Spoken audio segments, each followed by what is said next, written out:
आज का दिन सिर्फ भारत के लोकतंत्र में नहीं, देश के लोकतंत्र में एक ऐतिहासिक दिन के तौर पर दर्ज होगा। भारत की राजनीति में, इस देश की राजनीति में, पूरी दुनिया भर की राजनीति में पॉलिटिकल पार्टी के नेताओं को शक की निगाह से देखा जाता है कि इन्होंने कोई ना कोई भ्रष्टाचार तो जरूर किया होगा। भारत के इतिहास में कोई एक नेता ऐसा नहीं रहा होगा, देश के इतिहास में कोई ऐसा नेता नहीं रहा होगा, दुनिया के इतिहास में कोई ऐसा नेता नहीं रहा होगा जिसने इतनी हिम्मत दिखाई हो और जनता के बीच में जाके कहा हो कि अगर आपको लगता है मैं ईमानदार हूं तो मुझे वोट देना, अगर आपको लगता है मैं ईमानदार नहीं हूं तो मुझे वोट मत देना। अरविंद केजरीवाल जी की इस घोषणा को समझने के लिए अरविंद केजरीवाल द पर्सन, अरविंद केजरीवाल जो व्यक्ति हैं उनको समझना पड़ेगा। अरविंद केजरीवाल जी वो व्यक्ति हैं जिन्होंने IRS की नौकरी, इनकम टैक्स कमिश्नर की नौकरी, जिसको पाने के लिए लोग कुछ भी कर देते हैं, जिसको पाने के बाद 10 पुश्तों लायक पैसा कमा लेते हैं लोग, उस नौकरी को लात मारकर दिल्ली की झुग्गियों में काम किया। ये आदमी है अरविंद केजरीवाल जी। अरविंद केजरीवाल जी वो आदमी है जिन्होंने जीरो से एक पॉलिटिकल पार्टी को खड़ा किया, भ्रष्टाचार के विरोध में खड़ा किया, और जब एक नई नवेली पार्टी चुनाव जीती और वो दिल्ली के मुख्यमंत्री बने, उन्होंने मुख्यमंत्री पद से सिर्फ इसलिए इस्तीफा दे दिया क्योंकि वो भ्रष्टाचार के खिलाफ कानून नहीं ला पाए जो वादा करके आए थे वो दिल्ली के लोगों का। अगर अरविंद केजरीवाल जी एक चीज है जो बर्दाश्त नहीं कर सकते हैं, वो है भ्रष्टाचार, वो है बेईमानी, वो है जनता के पैसे को अपनी जेब में डालना।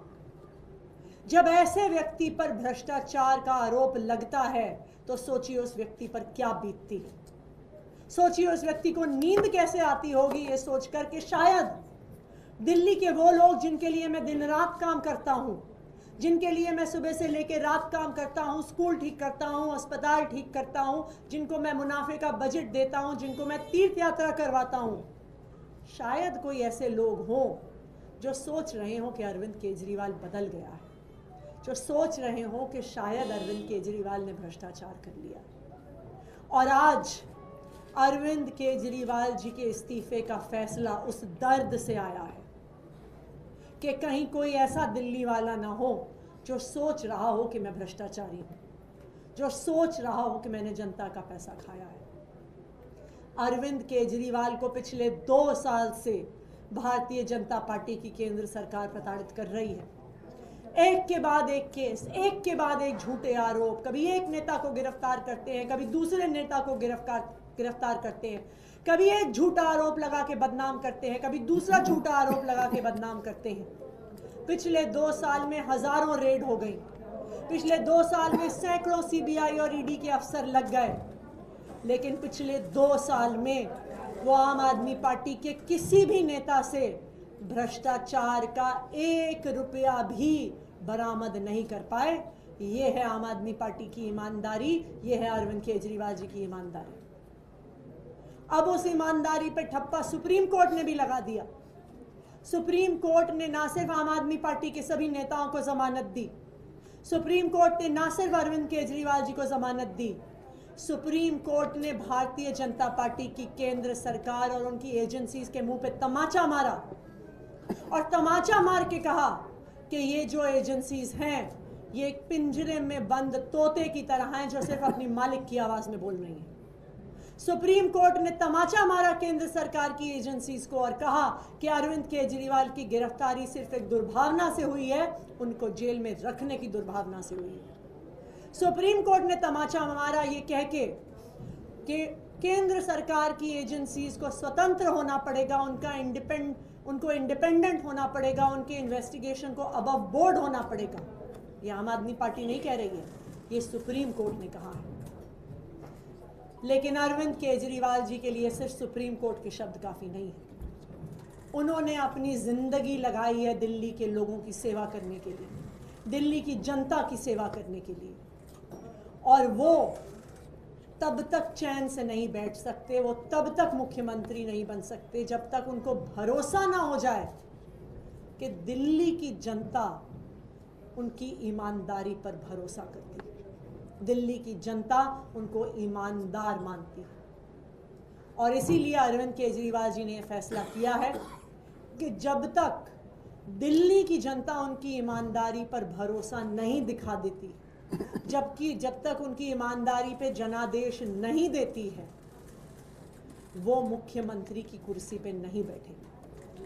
मुझे लगता है कि इस कीचड़ भरी राजनीति में शायद ही कोई ऐसा व्यक्ति आया होगा अरविंद केजरीवाल जी की तरह, जिन्होंने कहा है कि मैं करूंगा ईमानदारी की राजनीति। तुम मुझ पर कितने भी झूठे आरोप लगाओ, तुम मुझे कितना भी कीचड़ उछालो, मैं साफ सुथरी राजनीति करूंगा, और खुद साफ सुथरी राजनीति करके मैं देश की राजनीति बदलूंगा। और इसी के साथ हमने मांग करी है कि दिल्ली में जल्द चुनाव करवाए जाएं। नवंबर में महाराष्ट्र में चुनाव होने हैं, उसी के साथ साथ दिल्ली में भी चुनाव करवाए जाएं, और इस चुनाव में दिल्ली की जनता अपना जनादेश देगी, अपने बेटे, अपने भाई अरविंद केजरीवाल पर जनादेश देगी, उनकी ईमानदारी पे जनादेश देगी, जो उनका अरविंद केजरीवाल जी पर भरोसा है उसका जनादेश देगी। तो हम ये चाहते हैं कि दिल्ली में जल्द से जल्द चुनाव करवाए जाएं, कि दिल्ली की जनता भी अरविंद केजरीवाल जी की ईमानदारी पर अपना जनादेश दे सके। ये क्लियर कर दीजिए कि अरविंद जी जब जनता के बीच में जाएंगे तो कोई लोकेशन आइडेंटिफाई है कि कहाँ जाएंगे, उनके लोगों से बात करेंगे? अरविंद केजरीवाल जी पूरी दिल्ली में जाएंगे और दिल्ली के लोगों से संवाद करेंगे। दो सवाल हैं बीजेपी के हवाले से, ये नेचुरली सवाल उठ रहे हैं कि पहला वो ये कह रहे हैं कि आप लोग असेंबली डिसॉल्व क्यों नहीं कर देते हैं अगर आपको अर्ली चुनाव चाहिए, और दूसरा ये भी सवाल उठाया जा रहा है कि क्या मुख्यमंत्री अपना आवास खाली करेंगे अगर वो पद से उतर रहे हैं तो? देखिए, सबसे पहली बात यह है कि दिल्ली में चुनाव आज के दिन करवाने के लिए असेंबली डिसॉल्व करने की ज़रूरत नहीं है। जब किसी भी विधानसभा का 6 महीने से कम का टेन्योर रहता है तो केंद्र सरकार और चुनाव आयोग कभी भी चुनाव करवा सकती है। इसलिए दिल्ली में चुनाव करवाने के लिए यहाँ पे दिल्ली की असेंबली भंग करने की कोई भी ज़रूरत नहीं। बीजेपी ये कह रही है कि जो हमने कहा था वही हुआ है, मुख्यमंत्री ने इस्तीफा दे दिया। जो हम दूसरी बात कह रहे हैं कि सुनीता केजरीवाल को मुख्यमंत्री बना दिया जाएगा, ये भी आपको जल्द सामने नजर आएगा। नहीं, आप बता दो। देखिए, भारतीय जनता पार्टी वाले परेशान हैं। वो एक्चुअली 2 साल से परेशान है। वो परेशान तब से हैं जब से उन्होंने आम आदमी पार्टी को तोड़ने की कोशिश करी, विधायकों को डराने धमकाने की कोशिश करी, करोड़ों रुपए के ऑफर देने की कोशिश करी, लेकिन दिल्ली की सरकार नहीं गिरा पाए। वो परेशान तब से हैं जब से उन्होंने आम आदमी पार्टी के नेताओं के घर पे रेड करनी शुरू करी। कभी घर पे रेड करी, कभी ऑफिस पे रेड करी, कभी लॉकर में रेड करी, कभी पैतृक गांव में रेड करी। और इतनी रेड करने के बाद भी उन्हें एक चवन्नी की भी रिकवरी नहीं हुई, तो वो तब से परेशान है। फिर वो इस बात से परेशान है कि उन्होंने भारतीय जनता पार्टी और उनकी एजेंसीज ने आम आदमी पार्टी के सभी नेताओं को जेल में डाल दिया। अब बाकी पार्टियों में तो जेल का नाम लेते ही लोग कूद कूद के उनकी पार्टी में चले जाते हैं, और आम आदमी पार्टी के ऐसे नेता हैं जो 2 साल तक जेल में रहे, लेकिन अरविंद केजरीवाल और आम आदमी पार्टी का साथ नहीं छोड़ा।